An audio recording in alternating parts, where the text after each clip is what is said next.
Good evening, everyone. Hope you all are safe and doing well. Thank you for joining us today. My name is Talveen Singh Nanda, and I'm a practicing advocate. I practice before the Honorable Delhi High Court and other courts and tribunals in Delhi. Besides that, I am the founder of Lawyers World Group. We are proud to present the season 2 of Lawyers World series. Over the course of this month, we'll be conducting a number of webinars on all relevant topics of law. Today's webinar is being brought to you in association with The Virtual Lawyer. Our keynote speaker of the day, Mr. Anuj Gupta, advocate practicing at Delhi High Court, and he'll be addressing on the topic matrimonial disputes interlinked provisions of family courts and CPC. Now, I would request Anubhavi Bisla to give a brief introduction about our keynote speaker. Anubhavi. Good evening, everyone. I am Anubhavi Bisla, pursuing BA LLB from Amity Law School. I am pleased to introduce our today's speaker, Mr. Anuj Gupta. Mr. Anuj Gupta is a first-generation lawyer with 19 years of standing at bar. In 2001, he started his training at Delhi High Court and Honorable Supreme Court of India under the guidance of Ms. Amita Gupta, the well-known advocate at Delhi High Court. Within few years of his professional journey, while being at grassroots level, he was on the panel of Oriental Insurance Company Limited and gained rich experience in claimant search and consumer cases. He was also on the panel of ICICI Lombard Insurance Company, for which he handled consumer and MAC litigations for more than 5 years. He has rich experience in handling private litigations on almost all fronts, right from district courts to Supreme Court of India. While handling appeals at Delhi High Court and Apex Court, his curiosity directed him to handle litigations at original side as well as for which he chose Tees Hazari courts and excelled himself in all sort of litigations for private and corporate clients on original side as well as appellate side. He excels in research-based drafting besides arguments and cross-examinations. He has never lost any case drafted by him, whether at original side or appellate side. In 2014, he was appointed as one of the government pleaders for Union of India for Delhi High Court and still continues to enjoy the privilege. Additionally, he is only advocate with longest tenure on the advocates panel of National Anti-Doping Agency, New Delhi. During his professional journey as a lawyer, he was also awarded with Certificate of Appreciation by Delhi Bar Association. In his extensively rich experience, right from the Court of Civil Judge to the Honorable Supreme Court of India, he handled numerous civil, criminal, arbitration, matrimonial litigations, and was also several times appointed as a local commissioner by honorable courts, including High Court of Delhi, and none of his filed report was ever challenged. Not only he handled writ petitions and appeals before high courts at Chandigarh, Kolkata, Allahabad, and Delhi, but also attended grassroots litigations in courts at remote locations like Agra, Palwal, Hodal, and so on. But in all these, his one of his favorite stream has been matrimonial litigations and is well-known lawyer for handling family disputes. Besides being a family disputes lawyer, he also acts as a matrimonial counselor and has reunited large number of couples at verge of separation. Imparting education has been his all-time favorite passion, which got wings when Sri S.P. Jain, advocate of law curators, a judicial coaching institute, and Shahadara Bar Association asked him to deliver lectures to judicial aspirants at Karkarduma courts. During COVID-19 pandemic, he has been delivering online lectures to judicial aspirants and law students under banner of Supreme Law Academy. Today, he will provide us the insights provision of Family Courts Act 1984 and the interlinking thereof with the provisions of Civil Procedure Code 1908. It is a common experience that in matrimonial disputes, the judicial officers refer the parties to mediation or marriage counselors. This was so even when family courts were not established under Family Courts Act 1984 and when presiding officers were performing duties within the scope and ambit of CPC. Does the provisions of CPC direct the presiding officers for this exercise? I would like to kick off the things by welcoming our keynote speaker, Mr. Anuj Gupta, to enlighten us on the same. We welcome you, sir.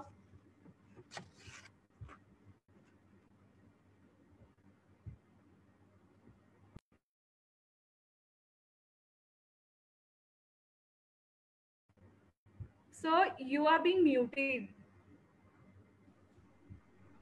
Thank you so much, Anubhavi, for reminding me that I was on the mute. First of all, I would like to thank Lawyers Wit for giving me this opportunity to speak on Family Courts Act and CPC, the interlinking provisions. And I would also like to thank Anubhavi for giving such a wonderful introduction, driving me all the way in my professional journey, reminding me what all I have done. So now coming back to the topic, the question, one of the introduction, during the course of introduction, you said that why the courts are directing the parties for matrimonial marriage counselors or mediations they insist upon, and that is actually the practical aspect which we all see and face. Now, if we see, the Family Courts Act came up in 1984, directing the state governments to establish family courts in the district. The family courts, it took long time in establishing family courts, and the family courts could be established even in metropolitan cities like Delhi somewhere in 2008, 2009 and onwards. And even as of date, today there are no family courts in many districts across the nation. These are the central acts, guiding how the family court should work and what is the jurisdiction of a family court. But interestingly, if you see, there is no definition of family provided in the Family Courts Act. And for that, we have to take ourselves to CPC. Now that turns out to be something strange, that how come CPC is defining family? But there is a provision in CPC, that is Order 32A. And this Order 32A was inserted in 1976 by way of an amendment to CPC.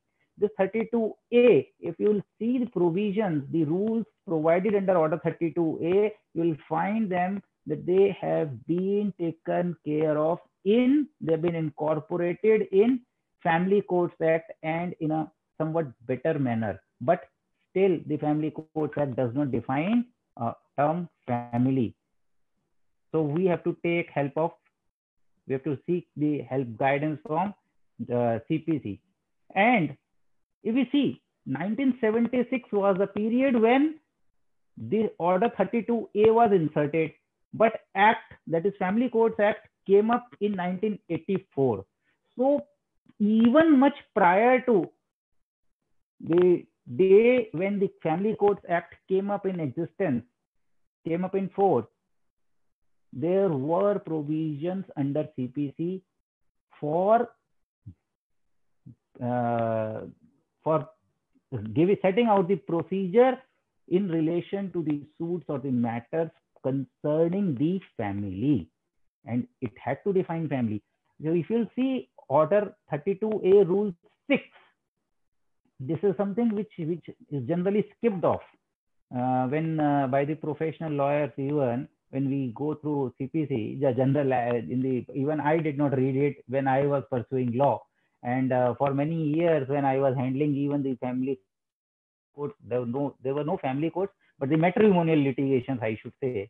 So if we see Rule 6, it defines family, saying that its meaning, and for the purpose of this order, each of the following shall be treated as family, and there are 5 provisions therein, 5 clauses. What is a family? A man, his wife living together, any child or children being issues of theirs, or such man or such wife. So it goes on to say what a family is, even considering that a man or a woman and his or her brother, sister, ancestor, or lineal descendants living with him and maintained by him or maintained by her, both ways. So they are also considered as family, and any one or more combinations of one or more groups specified in these clauses from A to D, A, B, C, D, base of this rule are also family taken together. So what was the purpose? What was the object? That these matters pertaining to family should not be driven in the manner otherwise directed by CPC, and they have to be considered, they have to be treated as a special case, and they have to be taken up in a special manner. Now, what was that special manner? That has also been provided, and to what this order is applicable to. Now, see, the era is that this is not a stage when Family Courts Act was established. It came in force. It is in 1976. So what was it concerning about? This order was to apply only to a particular class of cases, particular suits. That is, it provided under sub-rule 2 of rule 1 of this order 32A. What were those suits? They were the suit or proceeding for matrimonial relief, including a suit or proceeding for declaration as to validity of a marriage or as to matrimonial status of a person. Now, if you will compare these 7 provisions, 7 clauses given over here, now I'm taking you to the interlinking. If you compare these 7 classes of suits, litigations with those provided under Family Courts Act, you will find that they are very much clearly interlinked with Section 7 of Family Courts Act, which provides Section 7, subsection 1, provides 7 classes to which the Family Courts Act will apply. So it provided for establishment of family courts, and family courts will take care of certain classes. Family Courts Act provided, it went further ahead by taking care of even the criminal litigations, which are generally termed as quasi-criminal litigations pertaining to maintenance of wives, children, and parents, which is of course not the scope of CPC. So that has to be taken up separately, understood separately, but that is taken up in subsection 2 of Section 7 of Family Courts Act. So we are confining today to CPC and Family Court. So we have to confine ourselves to Section 7, subsection 1 of Family Courts Act. If we see, A was a proceeding for matrimonial relief, including a suit proceeding for declaration as to the validity of a marriage or as to the matrimonial status of any person. This is provided under Section 7(1) Clause B of Family Courts Act. It is interlinked over there. 7B reads, a suit or a proceeding between or for a declaration as to validity of a marriage or as to matrimonial status of a person. So if we are not finding anything in Family Courts Act, we have to take help of CPC. If we are not finding anything in CPC, then we will take help of family courts. So they are interlinked. Similarly, Clause B of Order 32A, sub-rule 2 of Rule 1, it reads as a suit or a proceeding for a declaration as to legitimacy of any person. Now, legitimacy of any person, that means a child, which gets covered in Clause E. It is exactly the same language. Clause E of Section 7(1), Clause E of Family Courts Act, a suit or proceeding for a declaration as to legitimacy of any children, any person. Same is the position with Clause C. Clause C of Order 32A Rule 1, it gets covered in Clause G of Section 7 of subsection 1. Similarly, moving on to D, if we move on to D, a suitor proceeding for maintenance is get covered in clause F. Exactly same wordings. So this interlinking, other provisions are also there except clause F. Clause F is not being introduced. Clause F of Order 32A, Rule 1 has not been introduced in Family Courts Act. Rest all are being covered. Clause G, a suit or proceeding relating to any other matter concerning the family in respect of which the parties are subject to their personal law. So that one is a much wider one and it covers everything. It covers everything. But Family Courts Act, which has covered up these, has not provided that these have been picked up from a pre-existing setup. A pre-existing is the CPC Order 32A. Moving further, if we further move on a little bit, we'll see Rule 2 of Order 32A. Rule 2 of Order 32A is that the proceedings to be held in camera. Okay. Do we find this connected somewhere in the Family Courts Act? Or if the Family Courts Act provides so, then do we find it in Order 32A? That has to be seen. And we have, as a practical lawyer, while moving an application for invoking any provision of Family Courts Act, we generally do mention read with section 151 of CPC. It is not only 151 of CPC which is applicable. We are mentioning section 7 of Family Courts Act read with section 151 CPC. No, it is also being covered by Order 32A of CPC. So just for all those lawyers who are practicing on the matrimonial side in the family courts, please, what I would like to put in from my side is to also consider Order 32A, the different provisions of. I'll just show you a small slide. Just give me screen share permission. Yeah, I have it now. Thank you.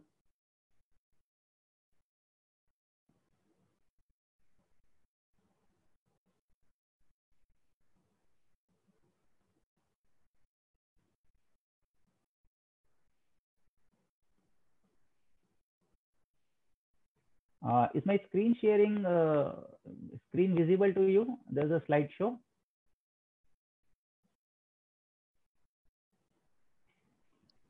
It's visible.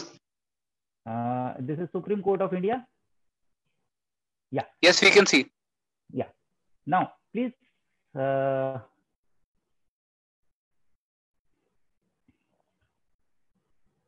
Yeah. This is it. This is the interlinked provision of CPC and FTA's Family Courts Act. You will see Rule 6, which defines family, but the Family Courts Act does not define family. Whereas Rule 1, Sub-Rule 2, which talks about the applicability, is covered up by Section 7. Now Rule 2. If you see Rule 2, proceedings to be held in camera, this is covered by Section 11 of the Family Courts Act. And if you see, this is identically worded.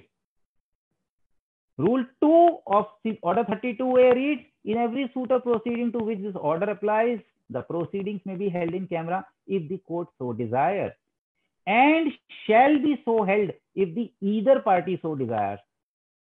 Whereas Section 11, it reads exactly the identical wordings, in every suit or proceedings to which this act applies.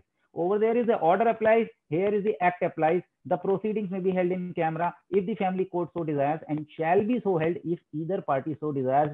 While moving an application for holding the proceedings in camera under Section 11 of Family Courts Act, you can add on Order 32A Rule 2 and the heading of the application itself. Similarly, moving on to Rule 3, court's duty to effect settlement. Now that answers your question, Anubhavi, that why courts do direct. And this was a curiosity in my mind, that when Family Courts Act was not established, Family Courts Act Section 9 provides, it casts a duty upon the court to effect settlement. So when family courts were not established, Then also, when the matters were being taken up by a district judge or additional district judges, they were still directing the parties to go to the mediation centers or matrimonial counselor. Rule 3 of Order 32A was casting it a duty, and it is still in existence. It has not been repealed after bringing in force of the Family Court Act. So Rule 3, if you'll read it, it puts out a duty of court to make efforts for settlement in every suit or proceeding to which this order applies. An endeavor shall be made by the court in the first instance to assist the parties in arriving at a settlement in respect of the subject matter of the suit. And similar is provided by Section 9 of the Family Courts Act. So this is the interlinking. It reads exactly same. In every suit or proceeding, endeavor shall be made. I'm reading Section 9 now of Family Courts Act. An endeavor shall be made by the family court in the first instance to assist and persuade the parties.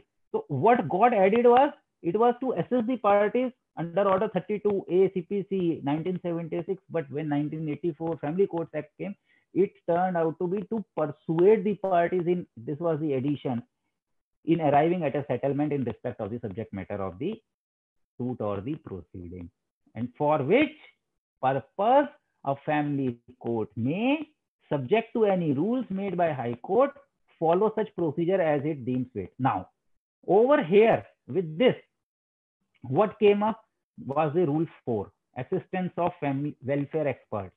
CPC provided under Rule 4 that there can be an assistance of family welfare experts. It was only welfare experts, but Section 12 of Family Court Act read with Section 5. What did Section 5 provide? Section 5 of the Family Court Act provided that the state government can associate social welfare agencies with the family courts. So 32A provided that the assistance of welfare expert can be taken, but there were no welfare experts associated with the court. So Family Courts Act, the legislative intent was that family courts have to be established, and with them there has to be an attachment, there has to be an association of family welfare experts who can bring an effective settlement between the parties, who can persuade the parties. They are the experts. And who are those experts? That has been provided by Section 5 of the Family Courts Act as institutions or organizations engaged in social welfare. B, persons professionally engaged in promotion of welfare of the family. C, persons working in the field of social welfare. And D, any other person. So it has a very wider scope. Any other person whose association with the family court would enable it to exercise its jurisdiction more effectively in accordance with the purpose of this act. And the purpose of the act, we get it from the preamble itself. But this was not so provided by CPC Order 32A Rule 4. It only provided in every suit or proceeding, it shall be open for the court to secure the services of such person, preferably a woman where available, whether related to the parties or not.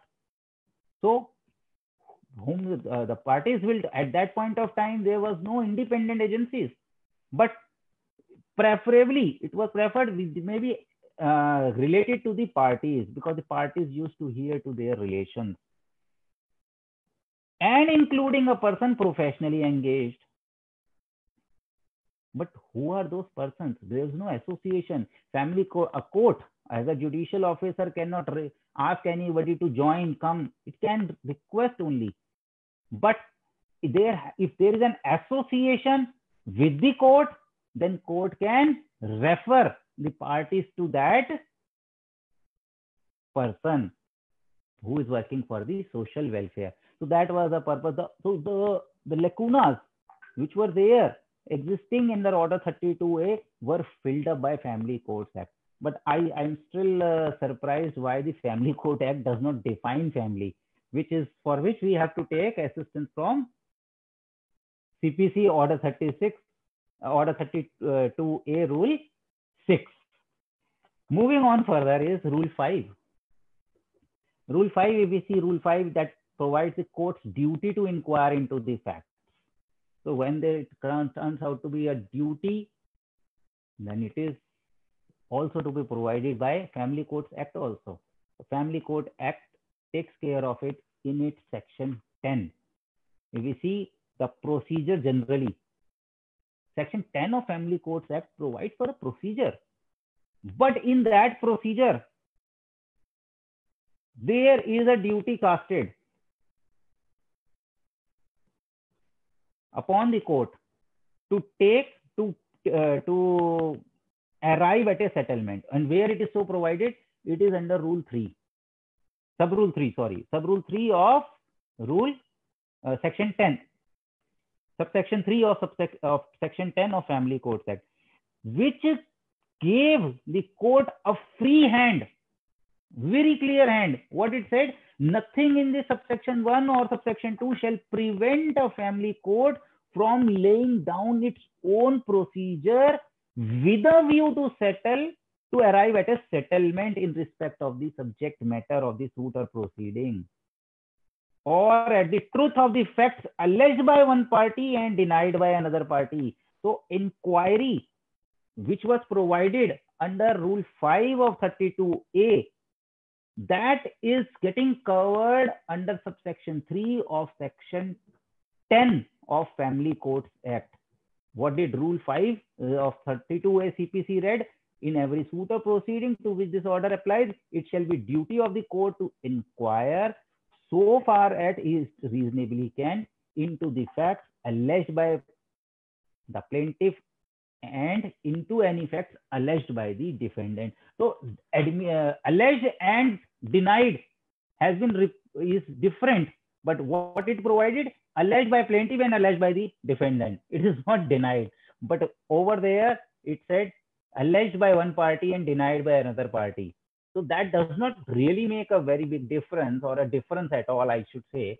But what it pointed out is that it will be a duty of the court to inquire into the facts. So this is what Family Courts Act and CPC, they get interlinked with each other by virtue of Order 32A of CPC and different provisions of Family Courts Act. Now moving on to another point, what does Honorable High Court say? Honorable Supreme Court. This is an authority passed by Honorable Supreme Court of India on 9th October 2017. Para 23 reads, it is worthy to note here that the reconciliatory measures are to be taken at the first instance, and emphasis is on efforts for reconciliation, failing which the court proceed for adjudication, and the command on the family court is to hold it in camera if either party so desires. So we do find mention about it in section 11 of Family Courts Act, as well as Order 32A of Rule Order 32A Rule 2 CPC.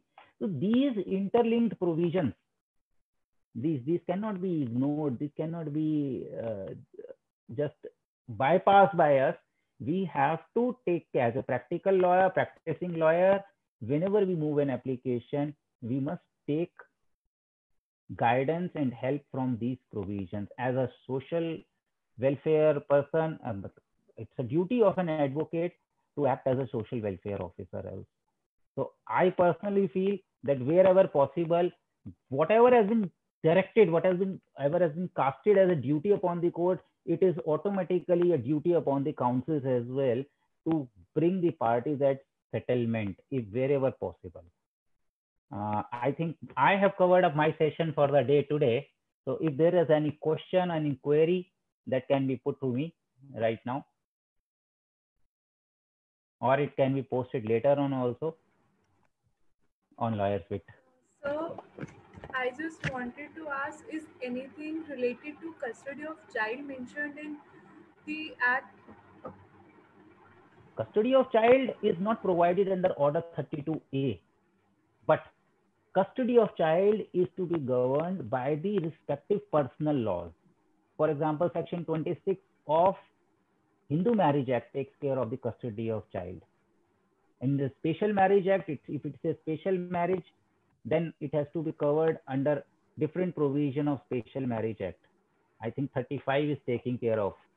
So we have to differently deal with custody, and custody of child is something Section 26 which gives further powers to the court, that even after disposal of the proceedings, the court can vary or modify its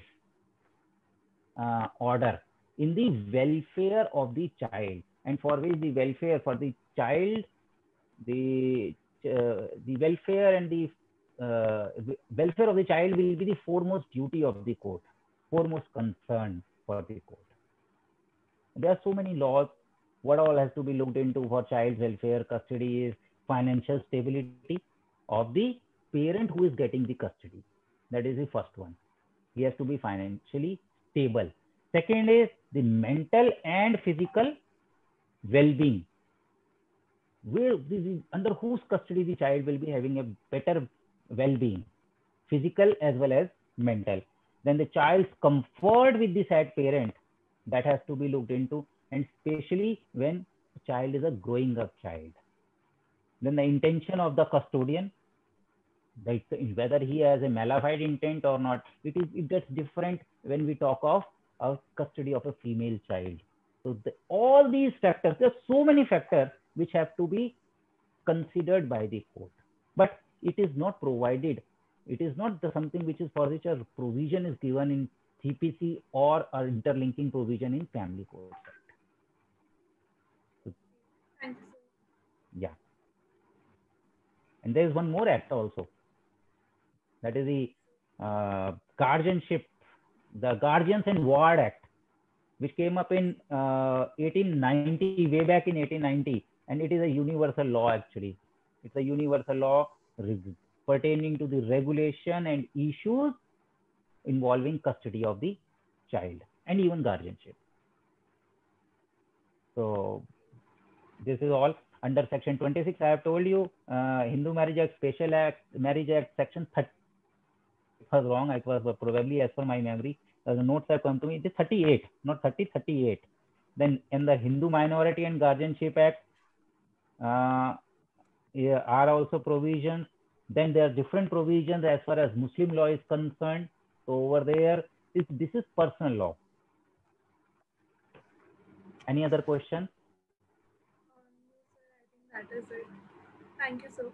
Thank you so much, everyone, for giving me this platform. I especially thank Lawyers Wit, and Lawyers Wit is now covering up more than 3,500 members, and its increasing number shows the success of Lawyer Wit, which was the core founder of which is Tarveen Singh Nanda, lawyer, Delhi High Court.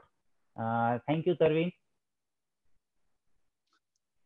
I must say this was such an informative session. I would like to thank our speaker, Mr. Anuj Gupta, for taking out time for this webinar. Despite of his busy schedule, I know his lectures is lined up after this webinar. I must appreciate the manner in which Mr. Anuj has explained the interlinked provisions of family courts and the CPC. I'm sure our viewers, especially the young lawyers, young budding lawyers and law students, would have gained so much from this webinar. I would also like to thank the team of the Lawyers Wit and the entire team of the Virtual Lawyer. My special thanks to Anubhavi Bisla, Govind Chaturvedi, Janvi Sharma. Thank you all. Thank you so much, everyone. Have a great time.